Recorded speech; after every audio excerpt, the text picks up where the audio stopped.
Quoi? Neymar a encore pris un carton rouge, le 3e en 14 matchs. Résultat, il va donc encore être suspendu et ne pas jouer. Bon, mais heureusement que le mec ne se blesse jamais au moins. Non, ça compense.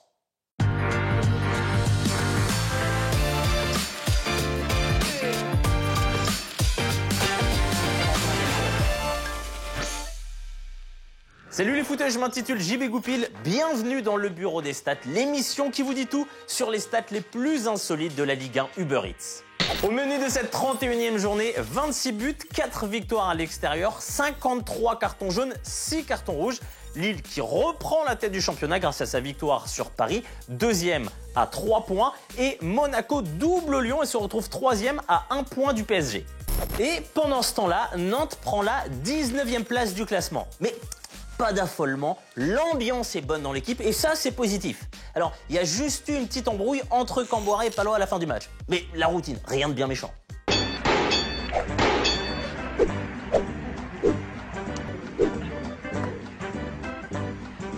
Allez, place à notre affiche de cette 31e journée. Nous avons évidemment choisi Paris Saint-Germain. Lille, le premier qui recevait le deuxième.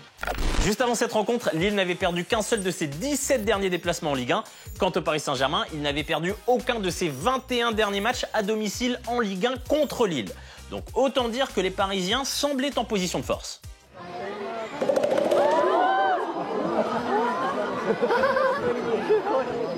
Et pourtant, ce sont les Lillois qui vont dégainer les premiers dès la 20e minute. Centre d'Ikoné à l'entrée de la surface. Jonathan David reprend du droit et trompe Navas. 5e passe décisive pour Ikoné cette saison. 10e but pour Jonathan David, le 8e en 2021. Pendant toute la rencontre, les hommes de Pochettino vont se heurter au fameux bloc défensif lillois. Rappelons que les nordistes possèdent la meilleure défense de Ligue 1 avec seulement 19 buts encaissés en 31 matchs. À la 48e minute, agacé de ne pas trouver de solution, Neymar s'accroche avec Benjamin André. Carton jaune pour le Brésilien. Un carton qui aura de lourdes conséquences puisqu'à la 90e minute, suite à une bousculade avec le Lillois Thiago Diallo, le numéro 10 parisien, qui maîtrise autant Senner que Mélenchon et Antonetti réunis, reçoit un deuxième carton jaune, synonyme d'expulsion. A noter que le Lillois Thiago Diallo sera également exclu pour un deuxième carton jaune. Lors du retour au vestiaire, dans les couloirs du parc, la tension monte entre les deux joueurs qui en viennent presque aux mains.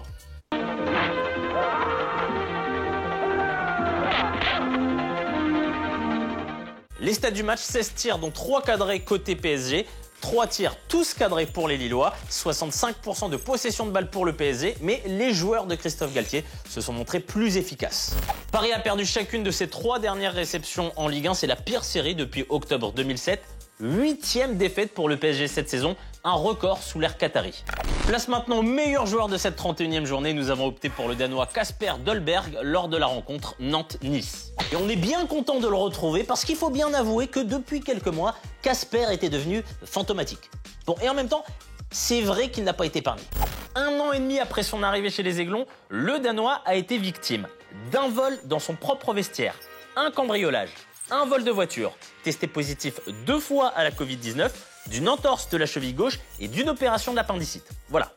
Donc, on est quand même sur une certaine malchance.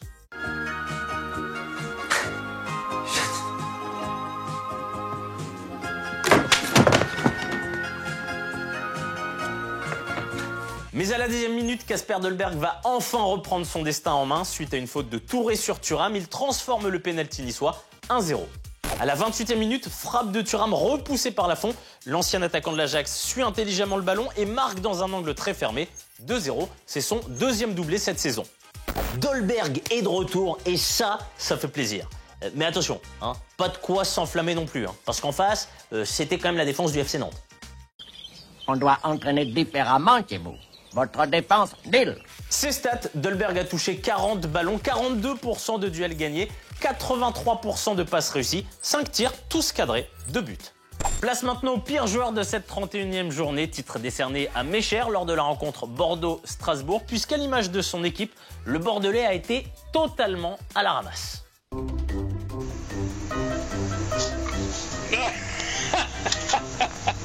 Dès la 6e minute, corner pour Strasbourg. Mecher décide de ne pas sauter, pour le plus grand plaisir des Strasbourgeois, qui ouvrent le score. À la 21e minute, il contre la frappe d'Ajorc, mais malheureusement pour lui, Diallo marque dans la foulée. À la 31e, non seulement le défenseur bordelais couvre Thomasson sur l'attaque strasbourgeoise, mais en plus, il concède le pénalty, histoire de parachever son œuvre. À la 67e, Jean-Louis Gasset préfère arrêter le carnage et décide de le sortir. Ses stats, le Mozambicain a touché 54 ballons, 0 tacle, 0 dégagement défensif et seulement 33% de duels gagnés. Voilà. Rappelons qu'il joue défenseur. Voilà les amis, ce nouveau BDS touche à sa fin, mais juste avant de nous quitter, c'est à vous de jouer avec les pronos sur les stats de la 32e journée.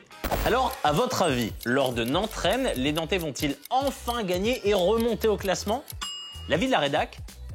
Franchement, si Camboiré se met à parler correctement à ses joueurs, si Kita se rend compte que sa place n'est pas à la tête d'un club de foot, et si Palois décide de se consacrer à une carrière dans le MMA, pourquoi pas?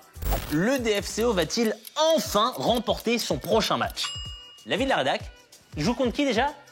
Monaco.